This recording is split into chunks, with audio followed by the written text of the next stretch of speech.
roja de prostitución. Y muchos de estas trabajadoras sociales, sexuales era. Sexuales, perdón, trabajadoras sexuales, vivían de la prostitución. Era su única forma que ellas conocían para traer alimento y pan a sus hijos. Y la mayoría madres solteras, obvio. Muchas de ellas empiezan a ir a la iglesia. Pero una dijo de ella, si me convierto a Cristo me toca dejar mi profesión. Ahora, ¿de qué voy a vivir? Porque de alabanzas a Cristo no voy a vivir de eso. Correcto. Tengo que trabajar, pero no sé hacer otra cosa que no sea lo que estaba haciendo o estoy haciendo, dijo una de ellas. Y el pastor dijo, un momentito, no es así. Si usted se convierte a Cristo, va a haber bendiciones en su vida económica y va a tener otro tipo de oficios. Pero para eso debe estar dispuesta a aprender nuevos oficios. Yo le voy a ayudar, dijo el pastor. ¿Qué hizo el pastor? Consiguió varias máquinas de coser. Una empresa le donó varias máquinas de coser y empezó a patrocinar por un año a estas señoritas que ya eran cristianas a aprender el arte de la costura. Y formó microempresas. Y empezó a buscar compradores de los vestidos, de las ropas que ellas hacían. O sea que también las dignificó, despertando en ellas talentos que estaban ocultos, como el arte de la cocina o el arte de fabricar, la costura. Fabricar vestidos o ropa. Con los años, ellas se convirtieron en pequeñas microempresarias y socias de su propia empresa.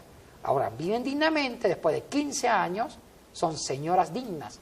¿Qué significa esto? El Evangelio las dignificó y también les creó desarrollo económico.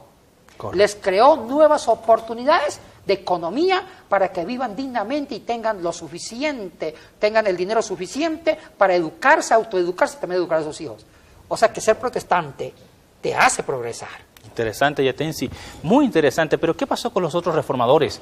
Zwinglio, Calvino, ¿también ellos apuntaron a la parte económica en su reforma? Claro, por lo menos Calvino en Ginebra. Cuéntenos, Yatensi, al respecto. Juan Calvino fue un puntal en el desarrollo económico, cultural. ¿De Ginebra? De Ginebra. Y mire, claro que también fueron muy conservadores en su ética. También hay una parte negativa.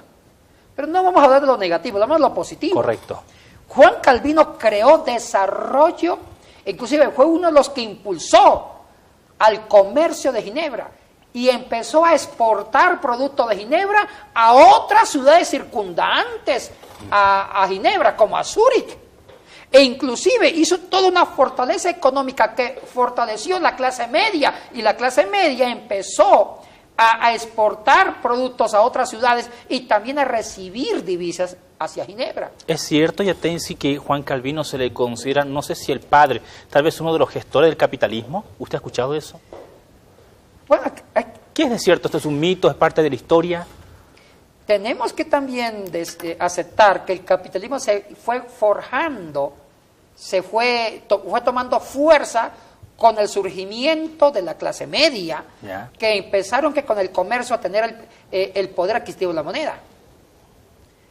Entonces sí, ayudaron a formar un capitalismo, pero un capitalismo en el buen sentido de la palabra, Gabriel. Qué interesante. Un capitalismo que no solamente algunos eran los ricos y muchos los pobres, no, sino un capitalismo que muchos eran los ricos y pocos los pobres. Hacia allá apuntaba entonces Juan Calvino. Sí, sí. Porque de hecho en los anales de la historia de Juan Calvino hay una parte que dice que él permitía y enseñaba a sus seguidores el tema del préstamo y que sí era legítimo cobrar un porcentaje de interés. No mucho, para no caer en la parte de usurero, pero sí un porcentaje. Eso es correcto. Mira.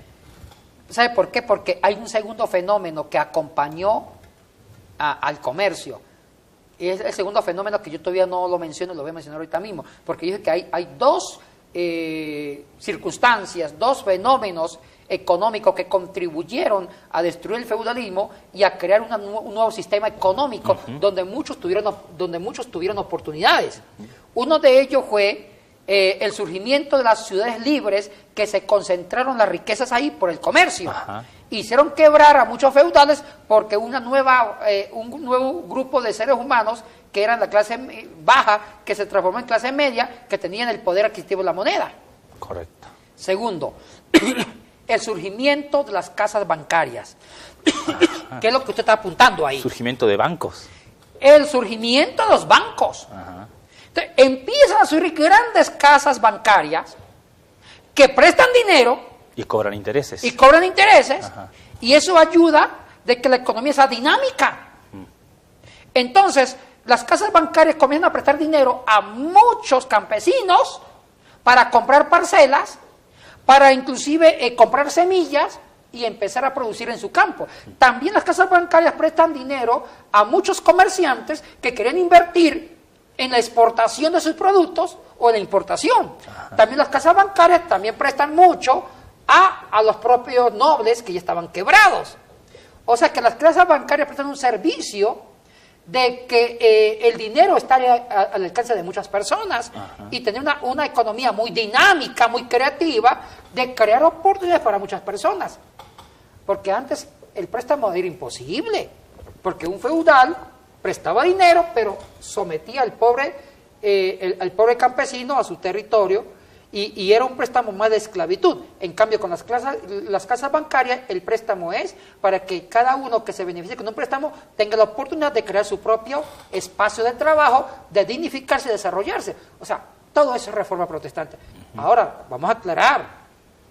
Quiere decir que el protestantismo fundó la usura. Cuidado, eso es otra cosa. Eso es importante, creo que aclarar. Porque muchas casas bancarias ahora son, más que casas bancarias, son centros de usura y de robo, con intereses, mejor dicho, fuera de lo sano y lo normal.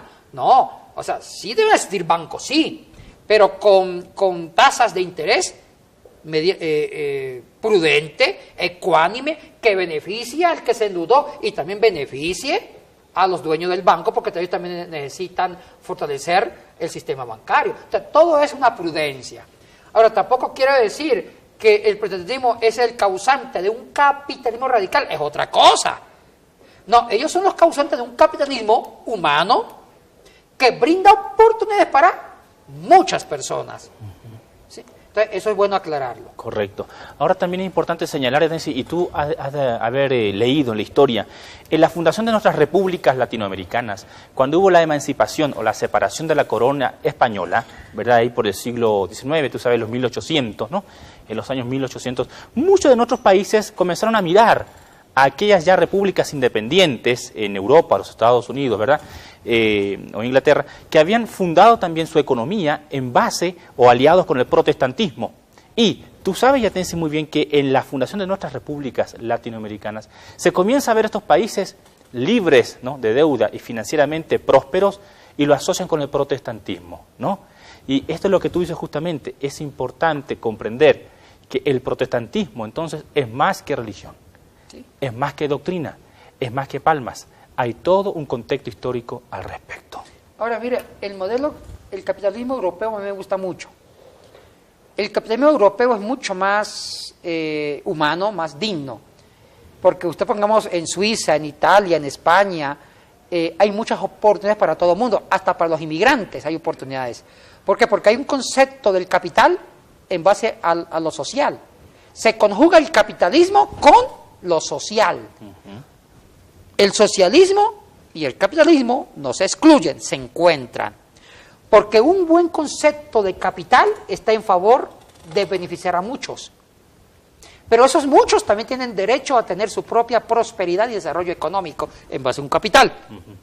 O sea que los países europeos es un buen ejemplo de un capitalismo sano, como Suiza, donde es un país capitalista, pero también es un país socialista en el buen sentido de la palabra. Así es. Se encuentran dos sistemas políticos que a veces pueden ser excluyentes en otros países. Entonces, yo creo, y vuelvo a repetir, ser protestante es ser sinónimo de crear condiciones económicas dignas, que las personas se sientan realizadas con una economía sana, saludable, que les ayude a proyectar su vida a otros niveles, viviendo dignamente, sin explotar a nadie, pero tampoco sin autoexplotarse a sí mismo, y también creando trabajo a otras personas.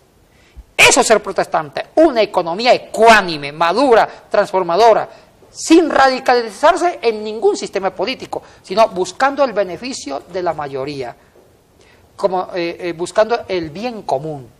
¿Tú crees, Yatensi, que sería un buen tema quizás para siguientes oportunidades hablar acerca, ¿no?, de la teología de la pobreza, la prosperidad bíblica, la doctrina del éxito o del triunfo? Creo que la Iglesia evangélica aún no ha estudiado ciertos temas como estos, que son bíblicos por lo demás, ¿no?